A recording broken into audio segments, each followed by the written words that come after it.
Amen. Thank you. So you may be seated. Magandang gabi po sa bawat isa. At magandang gabi rin sa mga nanonood sa atin online. Sino pong masaya that you are here? Amen? Kaya na parang malungkot Pare ba isang palakpak para sa Panginoon? Amen. Hallelujah. Amen. So, alam niyo po, nandito tayo, isang patunay po ito na tayo ay pinagpala mula sa Panginoon. Amen. Kasi nga, alam mo yun, ako po minsan nagpapasalamat ako kay Lord kasi we are still here on earth. Alam niyo, para mas maging grateful tayo, tingnan natin yung mga nasa hospitals. Alam mo yun? Minsan pag bumibisita kami sa mga hospitals, para napapa yung expression ng mukha ko, parang ganun Alam mo yun, para thank you Lord na lang Di ba? Thank you Lord kasi hindi naman sa inaala natin yung mga nasa hospital, kundi yung, alam mo yun, we're still blessed dahil malakas tayo. Amen? Amen. Mon, pakihina mo yung reverb natin dyan. Mon. May mga echo natin dyan. Alright, so, amen. So, we're blessed dahil nandito tayo. Amen? At ako po naniniwala na, yes, even though nasa man kayo nanonood dyan online, mga nasa ibang bansa, no? God will speak sa mga buhay ng bawat isa. Because I believe that there is a word from the Lord. Are you excited? Are you excited? Amen. So basahin po natin 1 Corinthians chapter 16 verse 13. Sabay-sabay po tayo. 1, 2, 3, go. Be on your guard. Stand firm in the faith. Be courageous, be strong. Sabihin mo sa katabi mo, stand firm in the faith. Sabihin mo sa katabi mo, be courageous. Sabihin mo sa katabi mo, be strong. Alright? Magpakatatag, maging malakas. No? Because sabi ng Bible, be on your guard, stand firm in the faith. Mahalaga po yan.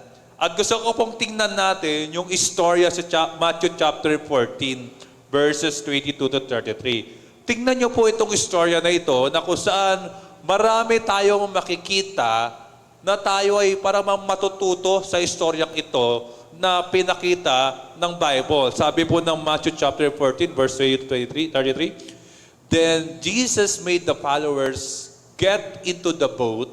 He told them to go to the other side of the lake. He said he would come later. He stayed there to tell everyone they could go home. Verse 23, after Jesus said goodbye to the people, he went up into the hills by himself to pray. Grabe po si Jesus Christ, no? Isa po sa mga hindi pwedeng mawala sa buhay po ni Jesus Christ ay ang mag-pray.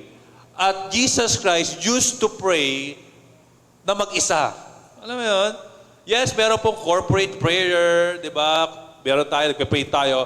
Pero Jesus Christ, isa sa mga hindi niya po kinakalimutan sa kanyang buhay, sabi nga ng Bible, early in the morning, he wake up and go to a solitary place and pray. Grabe si Jesus Christ. It reminds us that, bisa kasi nakakalimutan natin, right? Bisa kasi parang nagpe-pray na lang tayo kapag kainan na, di ba? Lalo pag mga pagkain, Lord, thank you for this food, amen. Bisa na lang natin naaalala si Lord. O kaya naman naaalala lang natin si Lord kapag walang-wala na. Hello? Naalala lang natin si Lord kapag nagkakasakit tayo ng malala. Ako, guilty po ako yan, na kapag okay po yung nangyayari sa buhay ko, para bang, Lord, nakakalimutan ko siya. Nung nagkasakit ako, grabe naman, todo pray ako kay Lord. Lord, pagalingin mo ako, Lord. Lord, pagalingin mo ko sakit, di ko na kaya, Lord. Alam ko, ikaw nagpapagaling. Di ba?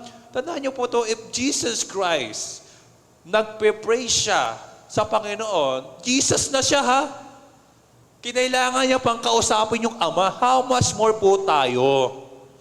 Amen? Kaya wag po natin nakakalimutan na mag-pray. Bilang tagakari ng Panginoon, this is our our culture. Di ba? Kumbaga, ito po yung ating talagang hindi pwedeng makalimutan sa ating buhay. Paggising pa lang sa umaga, Lord, thank you, Lord, because every gising is a blessing. Amen, di ba? Ano pa naman yung 10 minutes na magpapasalamat ka lang sa Panginoon dahil ginising ka pa niya? Amen? Hello? Ano pa naman yung mga 2 minuto na magpapasalamat kay Lord kahit meron ka pang nakakain, no? May breakfast, may lunch, may merienda, merong dinner, may midnight snacks pa, di ba? Para bang, Lord, thank you. Bakit? Kasi binibigyan pa tayo ng provision ng Panginoon. Amen?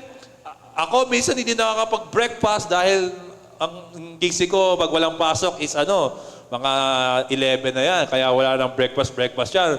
Pero kapag may pasok or duty, para bang ang aga, napipilitan ako mag-breakfast kahit hindi ako sanay. Alam mo yun? Pero thank God kasi bakit? May pang-breakfast. Hello? Kanina ang breakfast ko, pandesal with peanut butter and kape. San may coffee. Low acid yan. Kasi po may acid ako, no? So, yun yung kinanani Pastor ng kanina yun, sa kanila Pastor Wendell. Yun. Ay, binili ko kanina yun eh. Kala nila matagal na. So, medyo merong lungkot ng konti kasi nawala na yung tinapay ko. Pang mamaya. Diyan ka lang ba? Alright? At ang favorite kong merienda, alam niyo po kung ano yung favorite kong merienda ngayon? Kasi dati, yung mga parabang... Pero ngayon, nagbago ng paborito kong merienda. Ang paborito ko na pong merienda ngayon, banana Q. Yan. Yan po, sarap, banana Q. Kasi yun, matamis, saging, tapos may kape ng konti, no, yun. Anyway, mabalik tayo dito. Baka maalala nyo, sa sobrang dami ng sinabi ni Pastor Emong na soaking night, ang naalala, anong preaching ng soaking night? Yung banana Q. Merienda. Alright? So, tignan na po natin It was late and he was there alone. Ito na.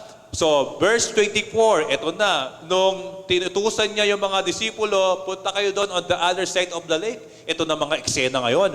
By this time, the boat was already a long way from shore since the wind was blowing against it. The boat was having trouble because of the waves. So, ang eksena, yung boat at yung mga disipulo na nasa boat, ito yung biglang nangyari sa kanila. Bilhin po ninyo ako naniniwala that God knows na mangyayari ito. Alam na ni Lord yan because God is the Alpha and the Omega. He knows everything. At alam na niya na mangyayari ito. Bakit kaya na si Jesus Christ, inutusan yung mga disciples na pumunta on the other side of the lake, tas alam niya naman na may mangyayaring ganito? Na minsan sa buhay po natin, alam naman ni Lord yung mga pinagdadaanan natin. Alam naman ni Lord na dadaan tayo sa mga problems in life. Alam naman ni Lord. At ito sasabihin ko po sa inyo, no? If God knows everything na pinagdadaanan natin ngayon, na alam niya meron tayong battle o meron tayong mga problems na kakaharapin, alam niya rin na malalagpasan natin yan. Because hindi naman iaalaw yung problema ni Lord sa buhay mo kung hindi mo kakayanin niya sa tulong niya. Amen? Tingnan nyo na. Ito na. Verse 26. Saan ba tayo? Hindi, 25 pala muna. Sorry. Verse 25. Between 3 and 6 o'clock in the morning. Uy, anong oras po yan? Between 3 and 6 o'clock in the morning. Mga alas 4 ng umaga, pwede. Alas 5 ng umaga, pwede rin, di ba? 5:59, pwede rin, di ba? Kasi between that time, Jesus' followers were still in the boat. Ito na. Merong hangin against them. Yung mga alon na matataas, na yung para bang matutumba sila, para bang hindi na sila makakapunta on the other side of the lake. Pero ito yung nangyari. Jesus came to them. Grabe ang timing ng Panginoon. May purpose pala si Lord kung bakit nangyayari yung mga storms, bakit nangyayari itong mga ganyang bagay sa buhay natin. Pero, mangyari man yan, tatandaan niyo to, that God will come to you. Jesus came to them. He was walking on the water. Verse 26. When they saw him walking on the water, it scared them. Siyempre ba naman, sino ba naman, ano ba naman yung na naglalakad sa tubig? Kaya nasabi nila, it's a ghost. They said, screaming in fear. Takot sila. And verse 27, but Jesus quickly spoke to them. He said, don't worry. It's me. Don't be afraid. Peter said, ito pong malapit yan. Isa sa mga disciples si Jesus Christ, si Peter. And Peter said, Lord, if that is really you, tell me to come to you on the water. Verse 29, Jesus said, come, Peter, come. Then Peter left the boat and walked on the water to Jesus. Grabe oh. Wala pa ako nakitang tao na gumawa niyan sa panahon natin ngayon. At itong eksena na ito, hindi ito gawa-gawang eksena lang. Nasa Bible po yan. This is a true story na nangyari. Bakit? Yung mga imposible sa atin, posible sa Panginoon. Hello? At ito na sabi, susunod dyan, verse 30, but while Peter was walking on the water, he saw the wind and the waves. He was afraid and began sinking into the water. He shouted, Lord, save me. Then Jesus caught Peter with his hand. He said, your faith is small. Why did you doubt? After Peter and Jesus were in the boat, the wind stopped. Then the followers in the boat worshiped Jesus and said, you are the Son of God. Grabe pong istorya na ito. At itignan natin mga ilang mga bahagi ng istorya na kung saan, grabe pala talaga ang Panginoong Diyos. That God is in control of what you cannot control. Alam ng Panginoon po yan. So kaya ngayong gabing ito, the title of my message is, Stand Firm in the Storms. Wow. Sabi mo sa katay mo, stand firm in the storms. Mga storms ng ating buhay. Mga problems in ating buhay. Tandaan niyo po ito mga kapatid, mga minamahal, no? It is easy. Listen to this. It is easy to stand firm when there is no storm.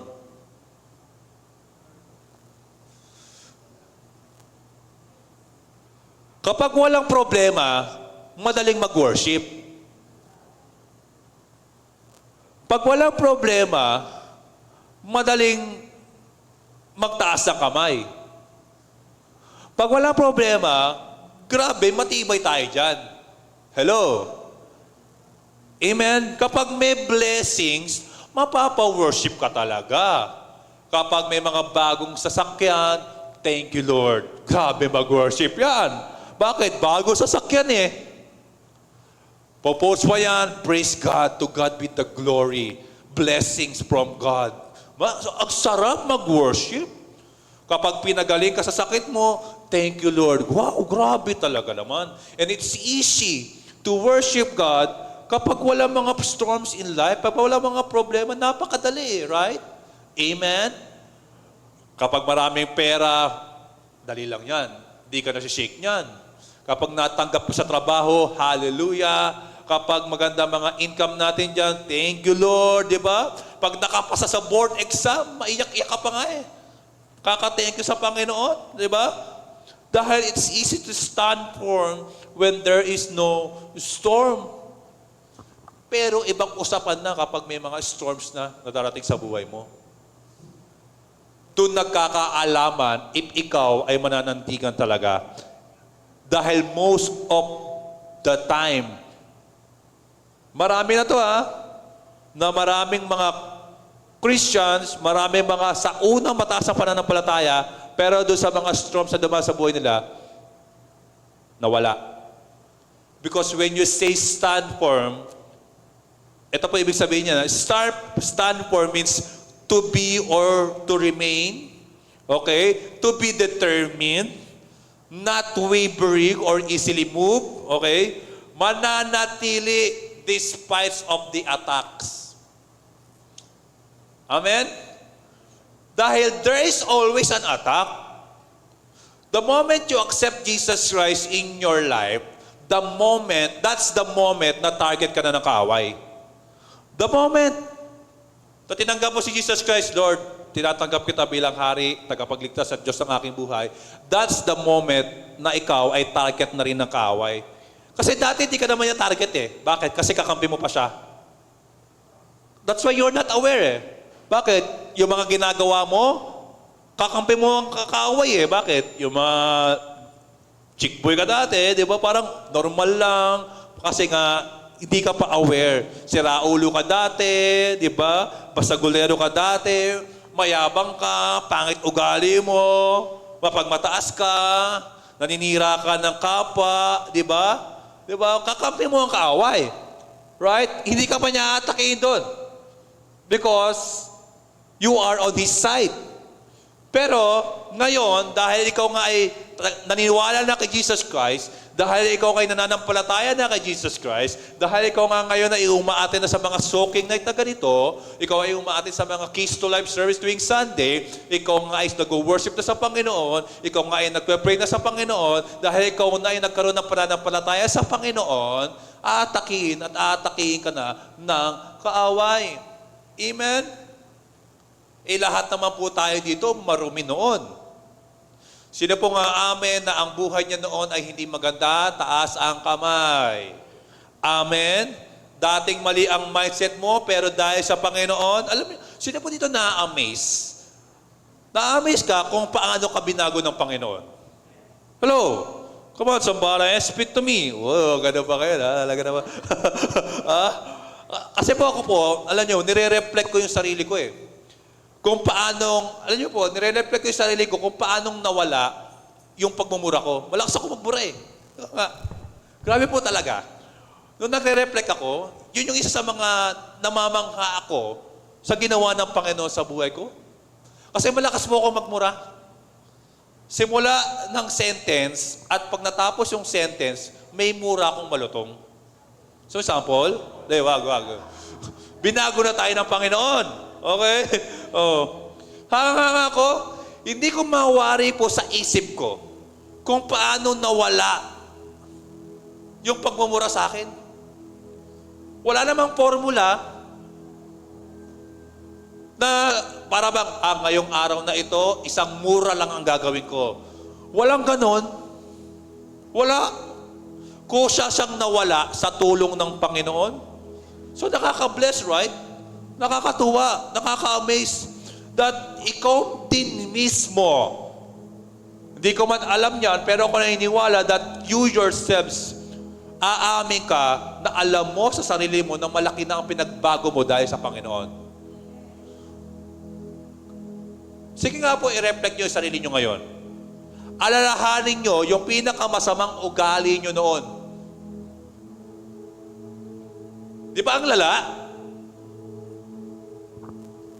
Dati kang malakas uminom, pero binago na ng Panginoon. Amen? Dati kang malakas manigarilyo, pero binago na ng Panginoon. Grabe, isang kahakaw, isang araw, hindi pwedeng wala eh. Buti na lang, binago ka na ng Panginoon. Konti, ubos pera mo, ang mahal na ngayon ng sigarilyo. 10 piso na, isang stick lang. Naabutan ko dati, 150 lang eh. Di ba? Pero hindi po ako naninigarilyo. Inuutusan lang po ako ng tatay ko. Okay? Amen? So, grabe di ba? Nakaka-amaze. Dati kang chick boy, pwede sa chicks, pwede sa boy, pero binago ng Panginoon. Hello? Amen? Grabe. Laki ng pinagbago mo. Sabi mo, sakit mo, laki ng pinagbago mo. Amen? Diba? Dati kang perwisyo, pero ngayon nagseserbisyo. Uy! Ano ba? Somebody, di ba? Biriin mo yan, pasaway ka dati, pero ngayon nagsaserve ka na sa Panginoon. Di ba? Dati kang lulong, pero ngayon tumutulong. Amen? Aba, somebody. Hallelujah. Di ba? Dati kang warrior. Konting problema, nagwo-worry ka na. Mawala ng pera, nagwo-worry ka na. Pero ngayon, hindi ka na warrior, ikaw ay worshiper. Hallelujah. Come on. Hello. Amen. Taas ang kamay ang mga worshiper. Grabe. Sabi mo sa katabi mo, laki ng pinagbago mo ah. Hindi ka na mainitin ng ulo ah. Hindi ka na naninira ng kapwa. Amen. So dahil binago ka na ng Panginoon, nagiging katulad mo na siya, kaya yung kaaway, aatakihin ka niya. Because when you are advancing God's kingdom, there is always an attack from the other kingdom. Because ayaw niya yung ginagawa mo. Aatakihin niya finances mo. Aatakihin niya health mo. Bibigyan ka niya ng mga sakit. Mapapraning ka, kaka-Google. Aatakihin niya ministry. Hirap. Aatakihin niya family mo. Because the enemy attacks what is valuable to God. If the enemy attacks you, it means mahalaga ka sa Panginoon. Hello? Hello? Gusto niya, dahil nga mahalaga ka sa Panginoon, gusto niya mawalay ka sa Panginoon. Kaya kanya aatakihin. Di ba po sa chess? Sa chess, ang goal po dyan, atakihin yung pinakamahalaga. Sa chess, kasi nagche-chess po ako ngayon, kalaban ko si Chuck Menor, 2-2 na yung standing namin. Hindi pa niyo po ako nilalabanan. Alam niyo, kasi tagal na po nun eh. Ewan ko lang, busy po siya sa bahay niya. Alright? 2-2 kami niya, decision game po kami. Hindi pa po naglalaban. No? Nauna po siya na 0-2 po niya ako. Nag-adjust ako ngayon.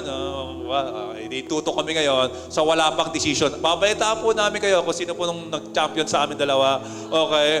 Pero alam niyo po sa chess, ang pinaka-goal dyan, aatakihin mo yung pinakamahalaga. Dahil the moment na ma-atake mo yung pinakamahalaga, the moment na matatalo yung kalaban mo. Same thing with the enemy. Inaatake niya kung ano yung mahalaga. Pag inaatake ka niya, ibig sabihin mahalaga ka.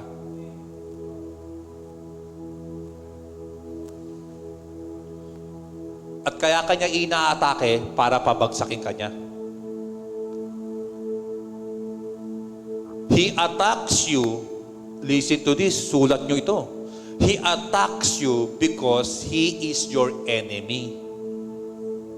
And if he is your enemy, God is your kakampi. Kakampi mo Diyos. And if God is with you and for you, then who can be against you? Amen? Dahil kahit kailan, hindi mananalo si Satanas sa Panginoong Diyos. Kakampi mo Diyos. Sabi mo sa katay mo, kakampi mo Diyos. Pero alam niyo po, sa totoo lang, kaya ka lang naman din inaatake ng kaaway, hindi naman talaga target niya yung health mo. Doon inaatake niya yan, hindi naman niya talaga target yung physical body mo. Hindi naman niya talaga target yung pera mo. Alam mo yun? Hindi naman niya talaga target yung mga bagay na meron ka. The enemy attacks you, ginagamit niya yung mga yan, bibigyan ka niya ng problems, mawawala ka ng trabaho. Alam niyo pinaka-goal niya? Para mawala ang pananampalataya mo sa Panginoon. Para mawalan ka ng pag-asa na hindi na ako gagaling. Ayaw ko na. Pagod na ako. Para makalimutan mo ang Panginoon. Para mawalay ka sa Panginoon. That's the goal of the enemy, why he attacks you. He'll gonna destroy not your physical body, kasi temporal lang yan but your faith in God. Sa sobrang dami po ng atake sa buhay natin, minsan magdududa ka talaga sa Panginoon eh. Lord, bakit ganito, Lord? Ang bait-bait ko naman, Lord. Kaya alam niyo po, kaya dami po nagiging atheist. Atheist, ito po yung mga hindi naniniwala sa Panginoon. And 70%, if I'm not mistaken, according sa survey, 70% or 80% na mga atheists ay dating naniniwala sa Panginoon. Ngayon, hindi na because of unexpected things happen in their lives. Na akala nila, porket meron na silang Jesus Christ, porket naniniwala sila sa Diyos, wala na mga storms na darating sa buhay nila. Mabait naman sila, nagsaserve naman sila, nagcha-church naman sila, full-time pa nga yung iba, and most of these atheists ay mga pastors din noon, pero hindi na naniwala. Bakit? Dahil hindi nila inaasahan yung mga matitinding storms in life. Hindi nila kinaya. That's the goal of the enemy in your lives. Kaya tatadtarin ka niya ng mga storms, tatadtarin ka niya ng problems. Dahil pag nawala na yung faith mo sa Panginoon, tagumpay na siya. At ayaw po nating mangyari yan. Amen? Kaya huwag kayo nga absent sa mga ganitong gawain. Soaking night, live connect, Sunday services. Bakit? Dito napapataas ang ating pananampalataya. Dito napapalakas tayo. Minsan, alam niyo, di ba minsan yung parang pagpasok mo minsan ng Sunday, ewan ko kung ako lang yung parang bang hinang-hina na ako, pagod na ako, ayaw ko na. Pero dahil I'm still attending services like this, para bang napapalakas ako ulit. Para bang binibigyan ulit ako ng pagkasa ng Panginoon eh. Bakit? Kasi nakakasama niyo yung mga kapwa niyo mananampalataya sa Panginoon. We have the fellowship. Kaya di ba, sabi rin ng Bible, encourage one another, build one another, love one another. Kasi po bilang church, tayo po ay church, tinawag tayong church, hindi po itong building na ito. Okay, dahil lalayasin natin to, di ba, pag natapos na yung sa Pluto, we are the church people. At yung church, ito yung mga nagpapalakasan. Tayo yan. Tayo magtutulungan, and we are in this together. Sabi mo sa katay mo, hindi ikaw ang kaaway ko, kundi si Satan, si enemy. Okay? Stand firm in the faith. Kahit maraming, alam mo yun, maraming problems, stand firm in the faith. Maaaring alaw ni Lord, mawawalan ka ng trabaho, mawawalan ka ng jowa, mawawalan ka ng mahal sa buhay. Kasi walang temporary sa mundo eh. Mawala na lahat ng bagay sa'yo, wag lang mawawala ang pananampalataya mo sa Panginoon. Mabubuhay ka, makakasurvive ka, dahil may pananampalataya ka kay Lord eh. Maniniwala ka sa Kanya eh. Dahil ako naniniwala, hindi papalya ang Panginoon at hindi pa sumablay ang Panginoon na lahat ng mga nawala sa mga nananampalataya kay Lord lahat ng mga nawala, pinalitan ni Lord ng mas the best. Pinalitan ni Lord ng mas maganda. Tulad ni Job, di ba? Inatake ng kaaway eh. Inalaw ni Lord yun, nagpaalam pa nga Satan, inalaw, nawala yung ari-arian, pamilya niya, nagkasakit siya. Pero ano nangyari? Tinriple ng Diyos sa kanya. Stand firm in the faith.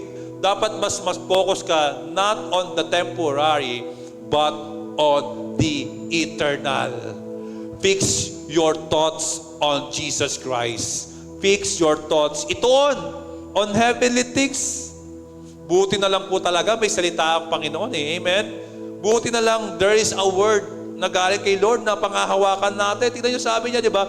Balikan nga natin ng verse 27. But Jesus quickly spoke to them. He said, "Don't worry. It's me.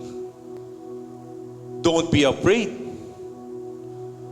Peter said, "Lord, if that is really you, tell me to come to you in the water." Jesus said, "Come, Peter." Tulad na sinabi ko po sa inyo kanina, Wala pa akong nakita. Kung ako sinabihan ni Jesus Christ ito, sigurado ka ba, Jesus Christ? Kasi ayon sa aking pangunawa, wala pang tao na makakagawang maglakad sa tubig. Wala. Lahat lulubog. Kasi mabigat ako. Kahit ka meron akong lifeguard eh. Lifeguard ba tawag doon? Tawag doon yung meron ano dito? Lifesaver ba yon? Best. Oh, sorry. Okay. Best. Kahit may best na ako, lulubog pa rin yung kalahati ng katawan ko. Nakakaano eh. Lord, paano yan, Lord? Palalakarin mo ako dyan sa tubig na yan? Ano yan, Lord? Pero tandaan niyo po ito ha, minsan hindi natin naiintindihan si Lord, di ba? Minsan hindi natin mag-gets ang Panginoon eh. Di ba? But when you don't understand what God is doing, understand God's character. Hindi mo mag-gets si Lord minsan, may pangakong promised land, pero bakit padadaanin ka pa sa wilderness for 40 years? Hindi mo mag-gets, right? Noah, gumawa kang barko. Magkakaroon ng tag-ulan.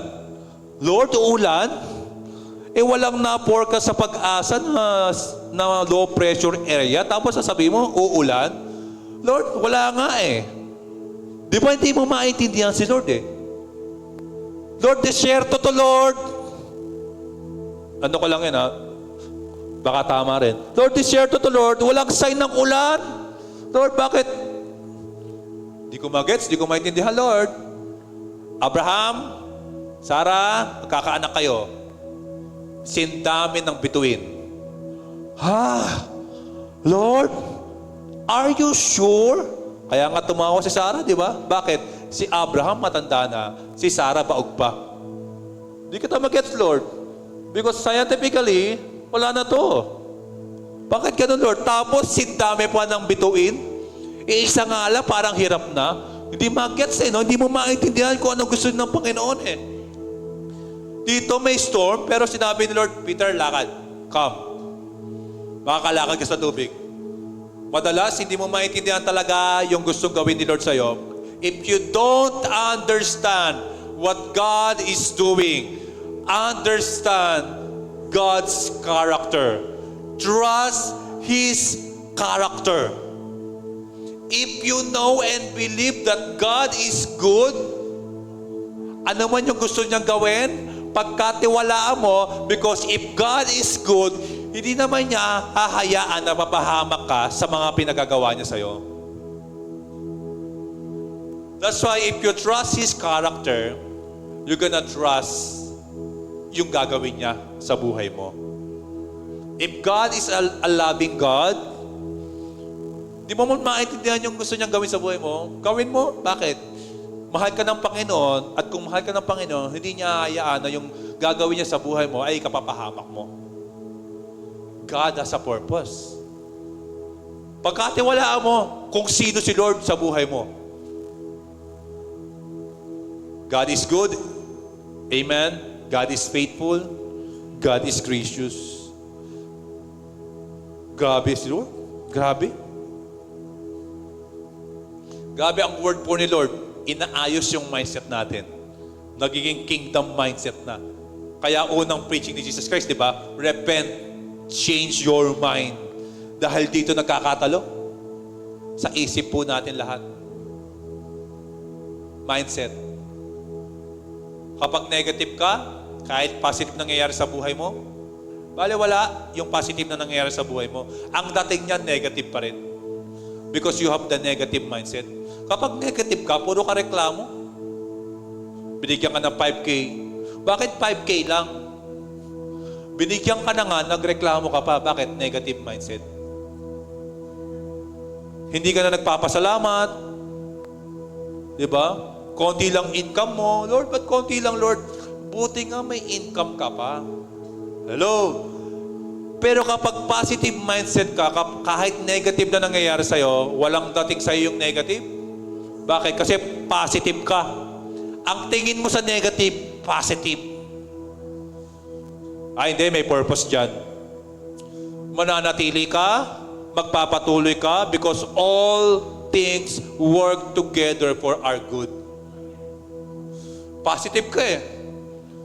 Storms in life are unavoidable. Darating sa buhay natin yan. Huwag mo takasan. Bakit? Kasi mamimiss mo yung tinuturo ng Panginoon. Tandaan niyo po ito, if God allowed storms in life, sulat niyo dyan, if God allowed storms in life, may tinuturo siya. Tulad ng story, maybe God is teaching them to trust Him, to have faith in Him. Na hindi sila magtiwala sa kakayanan nila. Minsan ganun si Lord eh. Kaya ka bibigyan ng mga storms, i-allow niya para hindi mo pagkatiwalaan kung anong meron ka. Marami na mga tao, mayaman naman, pero nagkasakit. Di nila na pagkatiwalaan yung yaman nila. Bakit? Wala nang gamot eh. Yung pera nila, sige, pwede mag-sustain. Pero hindi naman nila matatakasan yung debt na kakaharapin nila. Amen? Oh. Doc Willie Ong, hindi na nakatakas sa cancer, di ba? Sakto pa yung specialty niya, cardiologist, di ba? Eh, malapit din sa puso yung cancer niya. Hindi nakatakas. Di mo masasabi talaga eh. Life here on earth is uncertain. You never know. Kaya nga ginawang uncertain ng Panginoon para manampalataya ka. Amen? Tulad ng istorya, madilim, may wind, mga alon. Grabe. Paano na to? Hoy, Peter, ano nangyari dito? Katapusan na natin, Peter. Parang wala na, Peter. Wala na. Wala pa si Jesus Christ. Grabe naman to si Jesus Christ. Sabi niya, pupunta tayo on the other side of the lake. Tapos, iniiwan pala tayo niya. Tapos, ganito pala mangyayari sa atin. Kala ko ba mabuti si Lord? Kala ko ba faithful si Lord? Pero bakit inaalaw niya na magkaroon tayo ng problema sa buhay natin? Bakit ganyan si Lord? Para bang hindi ko siya makita? Hindi wala siya. Jesus show up. Naglalakad. It's a ghost. Kala nila ghost. Namamalikpata sila. Hindi si Jesus Christ yan. Multo yan. No? Parang hindi nila makita ang Panginoon eh. Madilim. Medyo taranta na sila. Nagwo-worry na sila. Natatakot na sila. Diba? Para bang wala si Lord sa eksena. Hindi ko makita si Lord Bakit ganyan si Lord? But tandaan niyo po ito. Listen to this mga kapatid. And I will gonna end with this. Just because they didn't see Jesus doesn't mean Jesus didn't see them. Dahil hindi man nila kita si Jesus Christ nung nangyayari yung trahedya sa buhay nila, hindi mo man minsan nararamdaman ang Panginoon sa pinagdadaanan mo ngayon. Lord, nasaan ka, Lord? Lord, ano na, Lord? Lord, pecha de peligro na, Lord. Lord, wala pa ba, Lord? Lord, kabuuan na, Lord. Bakit wala pa rin? Di mo man kita si Jesus Christ sa ginagawa niya, pero kita ka ng Panginoon. Alam ni Lord ang nangyayari sa buhay mo. Alam ni Lord yung pinagdadaanan mo. Alam ni Lord na may problema ka sa kapatid mo, may problema ka sa nanay mo, tulad ko. Alam ni Lord yan. Marami man kayong hindi nalalaman tungkol sa akin, but God knows everything. Makakatago ka sa kapamilya mo, makakatago ka sa church, pero kay Lord hindi ka makakatago. God knows everything. Hindi mo man pansin si Lord sa ginagawa niya, pero si Lord kita ka niya. Alam niya na. Alam niya na sa gitna ka ng storms. Alam niya na sa gitna ka ng trahedya. Alam niya yung pinagtataanan mo. Dahil alam niya yan, hindi niya hahayaan na tuluyan kang bumagsak. Dahil bakit? At the right time, tulad ni Peter, when Peter saw the wind and the waves. Minsan yun yung yun yung kontra sa ating pananampalataya eh. Yung ating mga nakikita. Nakita mo yung wind, nakita mo yung waves, takot, laglag. Pero at the right time, at the moment, nung palabog na siya, Jesus is there, reaching His hand at inangat. Grabe ang timing ng Panginoon. God is good eh. God is faithful. Na hindi porken silent si Lord, meaning absent siya. Lagi po niyo pong tatandaan that you need to stand firm in your faith. Ito po ang puhunan natin. Ito ang kailangan natin. Bilang tagakaharian ng Panginoon, bilang Kristiyano, simula hanggang dulo, ito ang dapat na meron tayo. Pananampalataya sa Panginoon. Stand firm. Stand firm. Sabi mo sa katay mo, stand firm. Manindigan. Manatili. Mananatili hanggang wakas. Diba? Tulad ng mga verses sa Hebrews chapter 12, that's the verses of may mga pananampalataya kay Lord eh. Hebrews chapter 11, by faith, Noah, by faith, Abraham, by faith, lahat yan, by faith. Meron doon, that itong mga ito namatay ng may pananampalataya sa Panginoon. Stand firm in your faith. Amen? Stand firm. Manatili, manindigan. Dumaan ka man kayo sa bagyo, dumaan man kayo sa anumang crisis in your life, family problem, financial problem, name it, anumang problema yan, you need to stand firm in your faith. Amen? So tayo tayong lahat.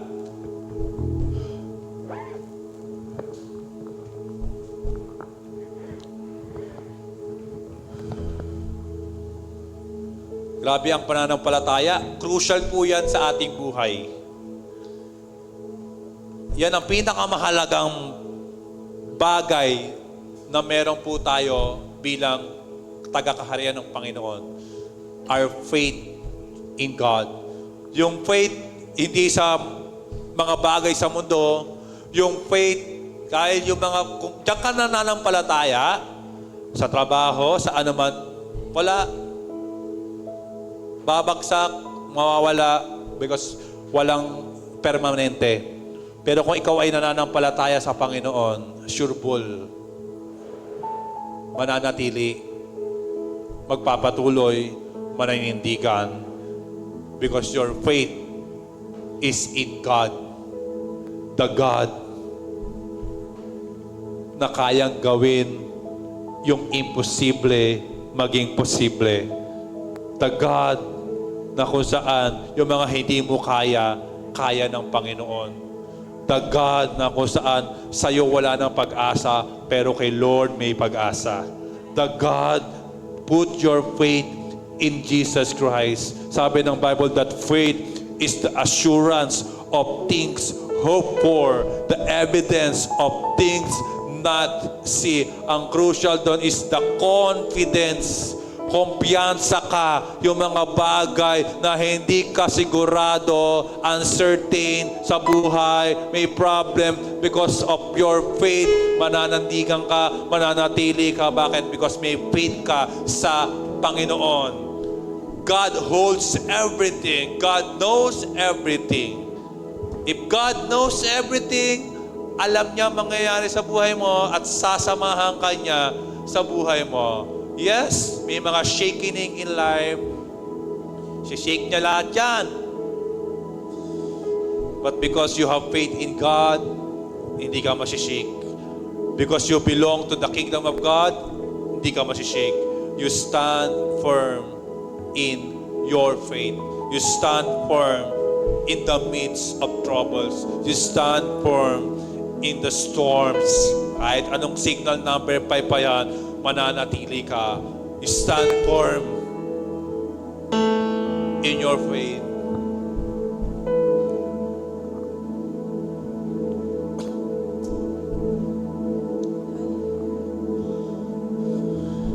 Amen.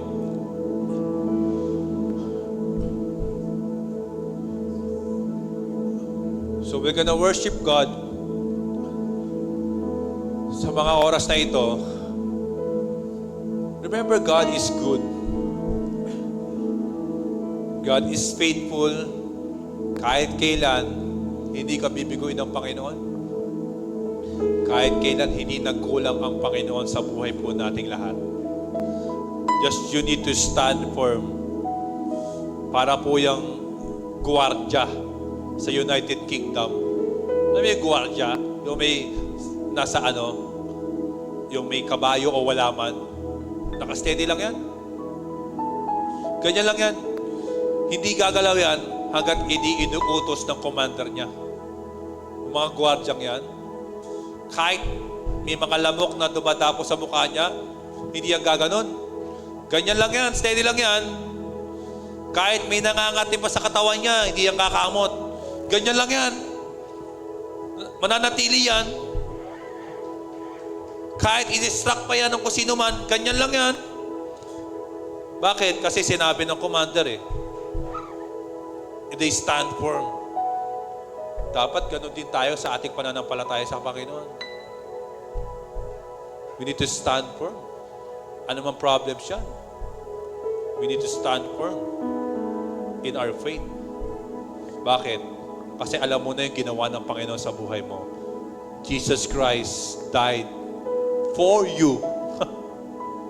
Grabe, Lord, no? Amen? So kaya sa gabing ito, we're gonna worship God. Na ang prayer po natin, Lord, bigyan mo ako ng pananampalataya. Yung pananampalatayang mataas. Yung pananampalatayang nag-improve. Yung pananampalataya na kahit anumang dumating sa buhay kong problema, mananatili ako, kakayanin ko. Lord, bigyan mo ako ng pananampalataya, hindi lang doon sa mga maliliit na problema, bagkos pati doon sa mga malalaking problema, Lord, kailangan manatili ako, magpatuloy ako. Lord, increase our faith. Lord, thank you. Thank you for what you have done sa buhay namin. At alam po namin na hindi ka patapos. There is more. You are the God of the Alpha and the Omega, the beginning and the end. We are just in the middle. Hindi pa tapos. There is more nagagaling po sa inyo. Hallelujah.